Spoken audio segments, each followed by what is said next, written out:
Assalamualaikum students, how are you all? I hope that you all are doing great. Welcome to channel My D1 into Scientific Academy. Today lectures related to chapter 8.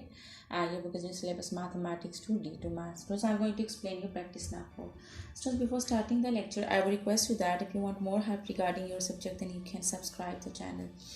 Okay students, here the figure is given. Here you can see that two triangles are given, A, B, C and C, D, E. These two triangles are congruent. And in the question is given that in the figure ABC is congruent to triangle CDE.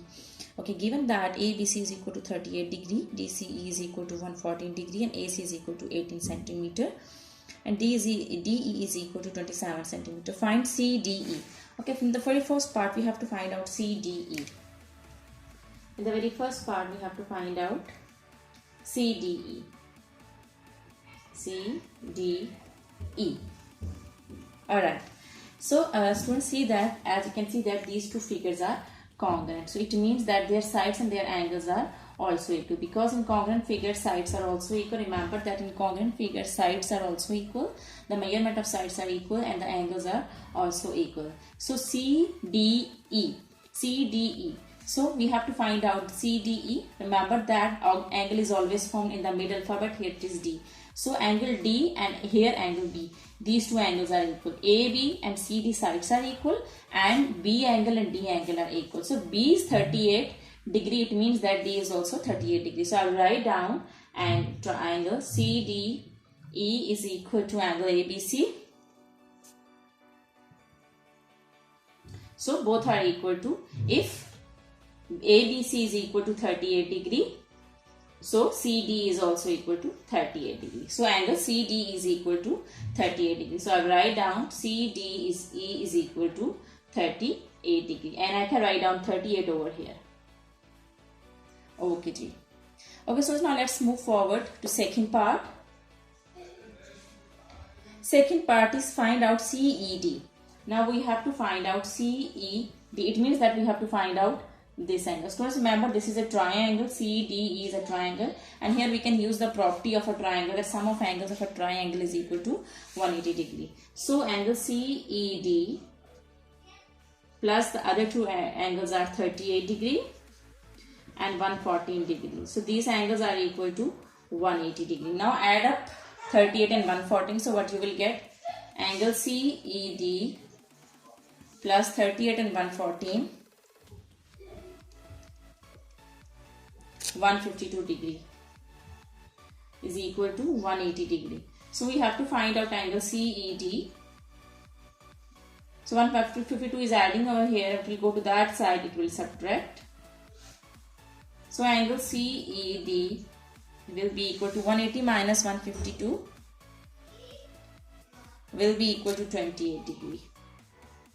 So it means that angle E is equal to 28 degrees. So I will write down 28 over here. Okay, we have found two parts. Now I am going to explain you third part, and in which we have to find out angle ACB. Okay, I am going to erase it so that I can write down third part. I hope that you have copied it down.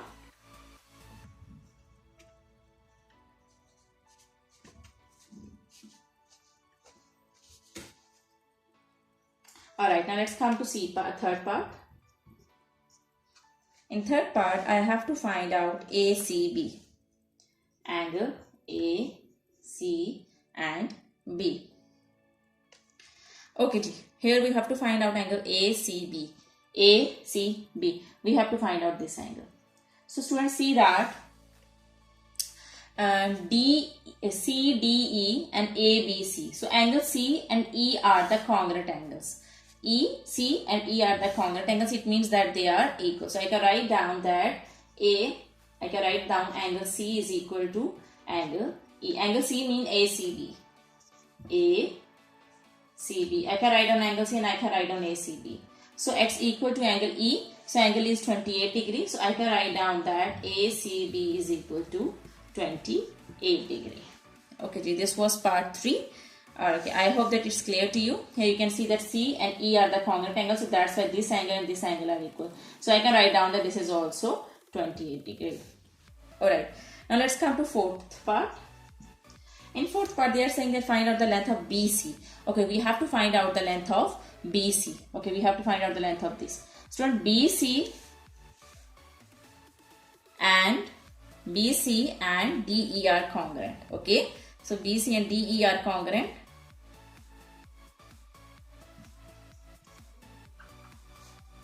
Angle BC and DE are equal.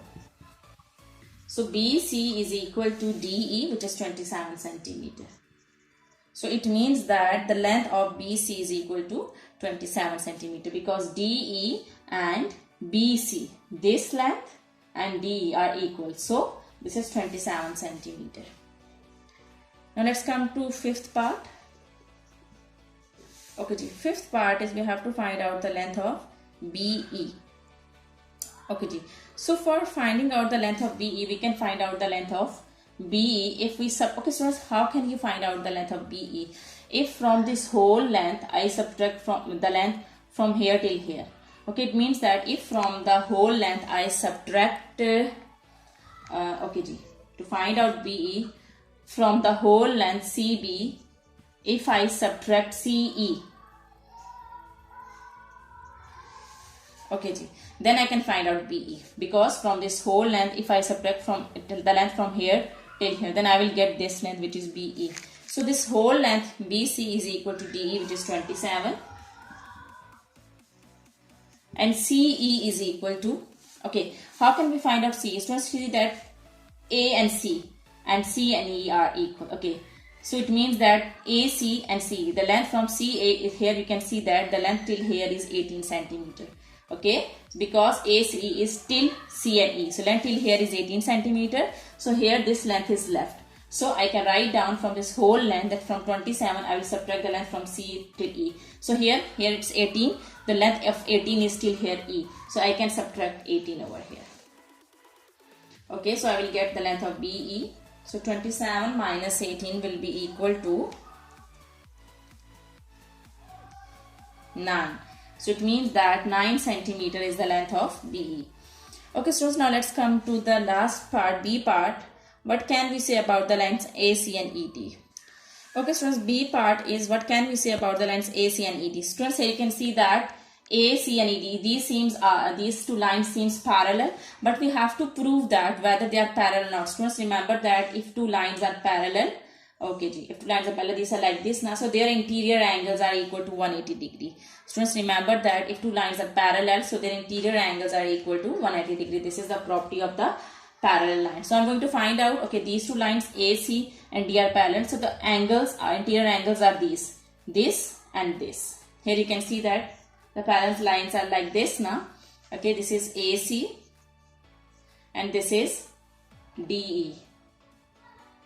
Here that there are two angles. Here you can see that this is 28 and this is 114. So this whole angle is divided into two angles. This whole angle and this interior angle, which is 38. Here these are three angles, 38, 114 and 20. So these three are the interior angles. I will add them, and if I will get 180 degree, it means that these two lines are parallel and it is proved. Okay, let's find out. So interior angles are 28, 114 plus 38 is equal to, it should be equal to 180 degree. If they are equal to 180, then I'll say that, okay, do not write 180, first find out it. Okay, I'm going to add these three angles, 28 plus 114 plus 38. Okay, when I added, I got 180 degree. So it means that this is the property that interior angles of parallel lines are equal to 180 degree. So proved, it's proved. So it means that the lines AC are parallel to ED. These two lines are parallel. AC and ED are the parallel lines. Okay, students, I hope that today's lecture is clear to you. Take very good care of yourself. Do the practice of this question, because when you will do the practice, then this concept will be more clear to you. And take very good care of yourself. Thank you very much. And Allah Hafiz.